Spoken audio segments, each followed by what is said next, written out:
साथियों, देश में आज जो रिफॉर्म्स किए जा रहे हैं, उन्होंने ऐसे लोगों को परेशान कर दिया है जिन्होंने हमेशा सिर्फ अपने राजनीतिक हितों के लिए काम किया।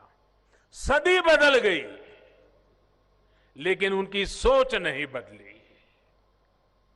अब सदी बदल गई है, सोच भी बदलनी है और नई सदी के हिसाब से देश को भी बदल करके बनाना है।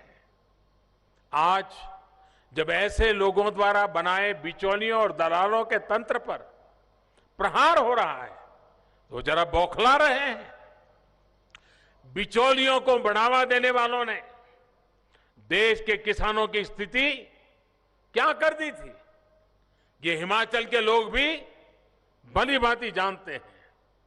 ये आपको भी पता है कि हिमाचल देश के सबसे बड़े फल उत्पादक राज्यों में से एक है।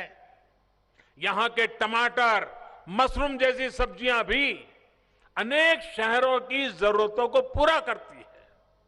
लेकिन स्थिति क्या रही है? कुल्लू का, शिमला का या किन्नौर का जो सेब किसान के बाग से 40-50 रुपये किलो के हिसाब से निकलता है, वो दिल्ली में रहने वालों के घरों में करीब करीब 100-150 रुपये तक पहुंचता है। बीज का लगभग 100 रुपये का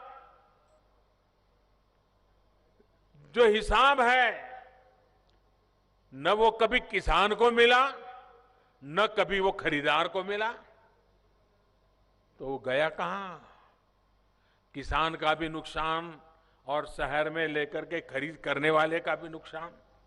यही नहीं, यहां के बागवान साथी जानते हैं कि सेब का सीजन जैसे जैसे पीक पर जाता है तो कीमतें धड़ाम से गिर जाती है।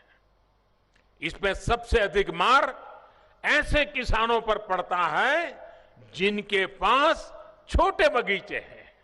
साथियों, कृषि सुधार कानूनों का विरोध करने वाले कहते हैं कि यथास्थिति बनाए रखो, पिछली सदी में जीना है जीने दो।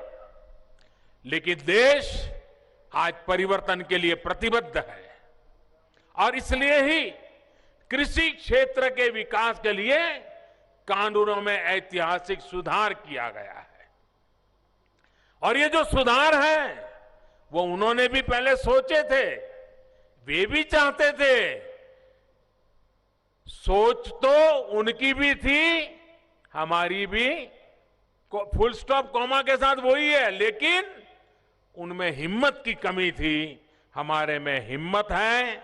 उनके लिए चुनाव सामने थे, हमारे लिए देश सामने है। हमारे लिए हमारा देश का किसान सामने है। हमारे लिए हमारे देश का किसान का उज्जवल भविष्य सामने है और इसलिए हम फैसले लेकर के आगे किसान को ले जाना चाहते हैं। अगर हिमाचल के छोटे छोटे बागवान किसान समूह बनाकर अपने सेब दूसरे राज्यों में जाकर सीधे बेचना चाहे तो उन्हें वो आजादी मिल गई है।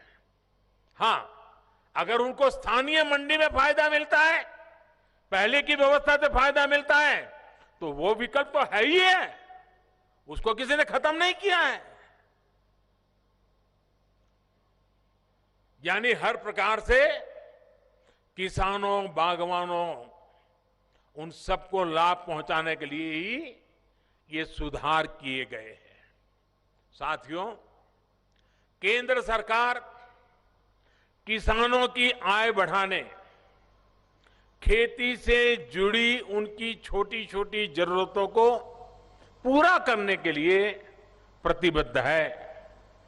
पीएम किसान सम्मान निधि के तहत देश के लगभग 10.25 करोड़ किसान, उन परिवारों के खाते में अब तक करीब करीब 1 लाख करोड़ रुपए जमा किए जा चुके हैं।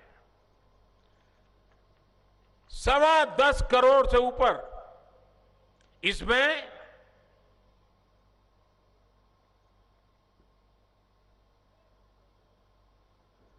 उनको ले जाइए वहां से,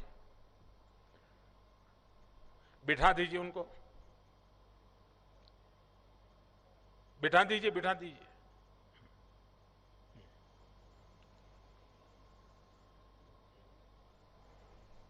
वो हमारी जो मेडिकल टीम होगी जरा उनको काम पे लगाइए। इसमें हिमाचल के 9.25 लाख किसान परिवारों के बैंक खाते में भी लगभग 1,000 करोड़ रुपए जमा किए गए हैं। कल्पना कीजिए, अगर पहले की सरकारों के समय 1,000 करोड़ रुपए का कोई पैकेज हिमाचल के लिए घोषित होता तो वो पैसा पता नहीं कहां कहां किस किस के जेब में पहुंच जाता, उस पर राजनीतिक श्रेय लेने की कितनी कोशिशें होती। लेकिन यहां छोटे किसानों के खाते में ये रुपये चले गए और कोई हो हल्ला नहीं हुआ।